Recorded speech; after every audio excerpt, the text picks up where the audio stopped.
Ya udah, oke. Oke, terima kasih teman-teman semua.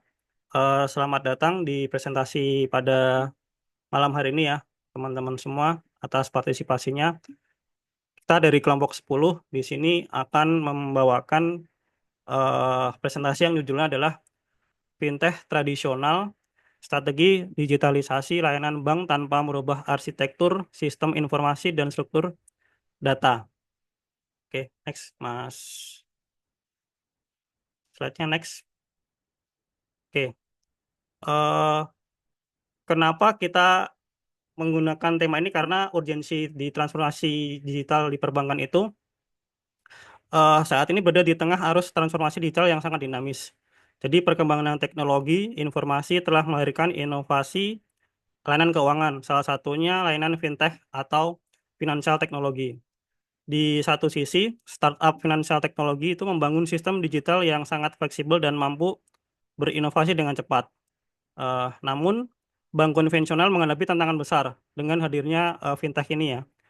Sistem inti atau core banking yang sudah berjalan belasan tahun atau puluhan tahun itu sangat kompleks dan sulit dimodifikasi secara radikal karena resiko operasional karena ya itu ya nasabahnya bank itu kan bisa jutaan bahkan puluhan juta ya. Terus ada investasi yang besar pula dan kerumitan regulasi karena berkaitan dengan OJK dan BI.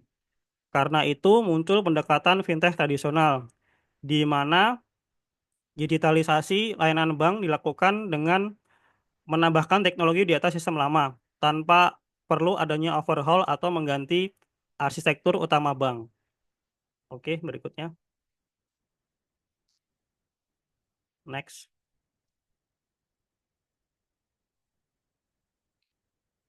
Nah, secara umum ada dua pendekatan utama dalam digitalisasi layanan keuangan, yaitu fintech disruptif dan fintech tradisional. Penjelasannya adalah kalau fintech disruptif itu adalah perusahaan-perusahaan baru yang membangun sistem dari awal, menggunakan arsitektur modern yang agile, sangat fleksibel dan mudah berinovasi. Sedangkan fintech tradisional adalah strategi bank konvensional yang menambahkan teknologi digital di atas sistem yang sudah ada tanpa mengganti core banking. Dengan cara ini, bank bisa menjaga stabilitas dan kepatuhan regulasi, namun tetap bisa berinovasi secara terukur. Perbedaan utama terletak pada fleksibilitas versus stabilitas. Startup fintech itu biasanya lebih fleksibel, sedangkan bank konvensional itu sangat mengutamakan kestabilan sistem dan keamanan data. Itu selanjutnya saya serahkan ke Mas Hafaz, silakan. Ya, terima kasih Mas.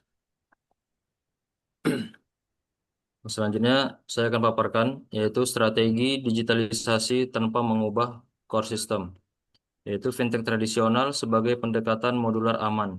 Di sini ada beberapa strategi digitalisasi tanpa mengubah core system. Yang pertama yaitu membuat lapisan integrasi digital, yaitu penambahan API, middleware, dan antarmuka digital di atas sistem legacy.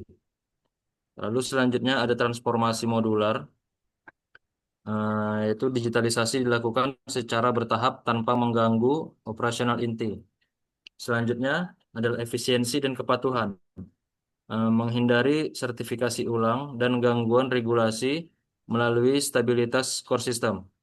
Lalu strategi yang terakhir adalah kapasitas kolaborasi, dengan memungkinkan integrasi dengan fintech dan layanan pihak ketiga secara aman. Selanjutnya ada juga konsep digitalisasi layanan perbankan. Digitalisasi layanan perbankan adalah proses transformasi layanan konvensional menjadi layanan berbasis digital dengan memanfaatkan kemajuan teknologi. Di sini adalah beberapa contoh transformasi digital, antara lain digital onboarding, yaitu pembukaan rekening dan verifikasi nasabah yang dilakukan secara daring. Selanjutnya ada mobile dan internet banking, yaitu penyediaan kanal berbasis aplikasi dan web untuk akses setiap nasabah. Lalu yang ketiga adalah transaksi non-tunai, yaitu integrasi metode pembayaran digital seperti QR, dompet digital, atau transfer otomatis. Dan yang terakhir adalah otomatisasi dan AI, penggunaan RPA, AI, dan chatbot untuk meningkatkan efisiensi pelayanan. Selanjutnya saya persilakan kepada teman saya Mas Tio. Baik, terima kasih Mas Afas. Akan saya lanjutkan. Di sini saya akan menjelaskan struktur sistem inti dari core banking sendiri nih. Sistem inti perbankan atau core banking merupakan fondasi utama operasional bank. Beberapa fungsi utama core banking diantaranya meliputi manajemen rekening, di mana hal ini yang mengelola siklus hidup rekening nasabah, data, limit, dan status rekening. Lalu yang kedua ada transaksi keuangan. Di sini mencakup semua transaksi baik melalui ATM, teller, maupun aplikasi digital. Dan yang ketiga di sini ada manajemen kredit, seperti pengelolaan pinjaman, aplikasi, scoring, pencairan, pelunasan, dan agunan. Dan yang terakhir ada pelaporan regulator, yakni menghasilkan laporan keuangan sesuai dengan ketentuan OJK atau Otoritas Jasa Keuangan, Bank Indonesia, dan otoritas atau regulasi yang berlaku. Core banking ini sendiri bersifat kritikal dan perubahan besar sangat riskan, sehingga inovasi digital dilakukan di lapisan atas, bukan pada sistem inti, sehingga tidak mempengaruhi core banking itu sendiri. Baik, bisa dilanjutkan, Kak? Di Oke, sini, teknologi pendukung integrasi API atau middleware menghubungkan inovasi digital dengan core banking system. Yang pertama adalah API. API itu adalah Application Programming Interface, antarmuka digital yang memungkinkan akses terbatas ke data dan layanan bank. Yang kedua adalah middleware. Middleware adalah perangkat lunak penghubung antara front end dan sistem back end. Selanjutnya service bus dan microservice, mendukung arsitektur modular yang scalable dan mudah dikembangkan. Dan yang terakhir adalah keamanan dan monitoring, API gateway, IAM, dan enkripsi untuk memastikan integrasi tetap aman. Selanjutnya adalah model arsitektur fintech tradisional, adalah integrasi modular antara layanan digital dan sistem inti. Yang pertama adalah channel layer, seperti mobile banking, internet banking, chatbot, dan kanal digital lainnya. Terus selanjutnya adalah API gateway layer, mengelola otorisasi, keamanan, dan routing permintaan digital. Terus yang ketiga adalah middleware layer, mengorkestrasi data, konversi, format, dan validasi bisnis. Dan yang terakhir adalah core banking system, untuk menjaga kestabilan transaksi dan data keuangan utama bank. Oke, selanjutnya dilanjutkan oleh Mbak Beatrix. Evolusi struktur data sebelum dan sesudah digitalisasi. Sebelum digitalisasi, seluruh proses bank terpusat dan tertutup di internal. Semua data hanya bisa diakses oleh aplikasi internal.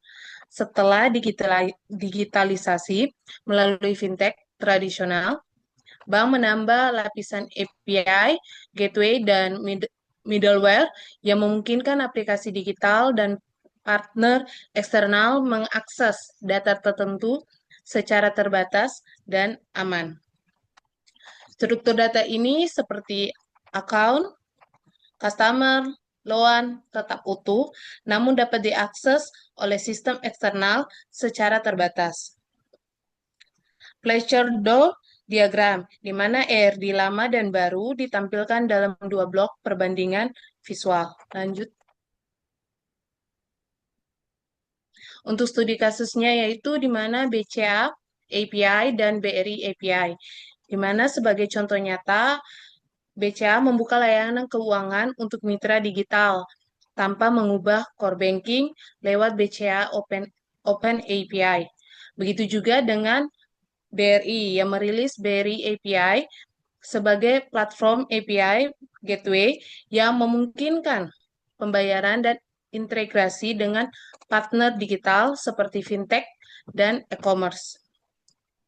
Keunggulan ini yang dimiliki oleh API yaitu inovasi cepat, ekspansi ke mitra fintech, dan tetap patuh kepada regulasi Bank Indonesia dan OJK. Tetapi ada tantangannya di mana manajemen volume traffic API dan standar keamanannya yang tinggi. Selanjutnya akan diserahkan kepada Mbak Johanna.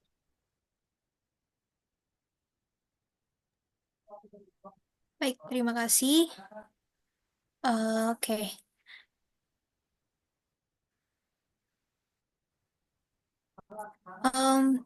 Best practices dan rekomendasi strategi. Ada beberapa best practices untuk keberhasilan digitalisasi tanpa overhaul core system, antara lain gunakan API management platform yang handal untuk monitoring, versioning, dan pelaporan API. Kembangkan middleware yang modular dan scalable. Terapkan security and FinCom. Segera mengikuti regulasi dan audit secara berkala. Lakukan monitoring real time dan perbaikan berkelanjutan. Selanjutnya akan dilanjutkan oleh rekan saya. Silakan Mas Tio, sekarang nanti penutup ya, nggak apa-apa. Slide 12 sama penutup. Halo, Mas Tio.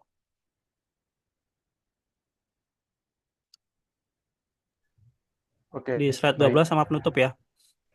Oh ya, saya langsung ke slide 12 aja ya, Mas. Ya. Oke. Baik, di sini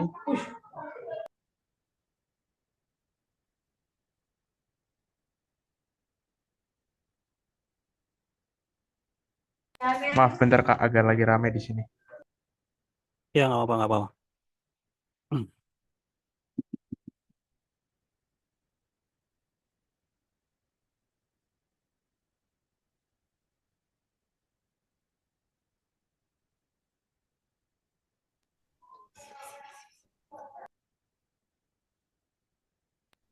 Oke, baik, akan saya lanjutkan. Di sini sebagai kesimpulannya, strategi fintech tradisional adalah pendekatan realistis untuk bank konvensional dalam menghadapi era digital. Melalui digitalisasi secara modular, bank dapat melakukan inovasi layanan, memperluas ekosistem digital, meningkatkan efisiensi, dan tetap menjaga kepatuhan regulasi serta kestabilan core banking. Model ini sudah terbukti sukses di Indonesia, contohnya pada BCA dan BRI yang bisa tetap kompetitif tanpa harus merombak total sistem inti mereka. Baik, terima kasih atas perhatian dan waktu yang diberikan. Semoga penjelasan ini bisa memberikan wawasan baru tentang strategi digitalisasi layanan bank konvensional melalui integrasi teknologi fintech tradisional. Jika ada pertanyaan, saya siap untuk berdiskusi lebih lanjut. Mohon maaf jika ada kesalahan. Sampai jumpa di kesempatan berikutnya. Terima kasih. Terima kasih semua atas presentasi hari ini. Kita tutup ya. Semoga presentasi ini menambah wawasan kita ya terkait dengan fintech tradisional. Saya tutup, terima kasih. Sampai jumpa.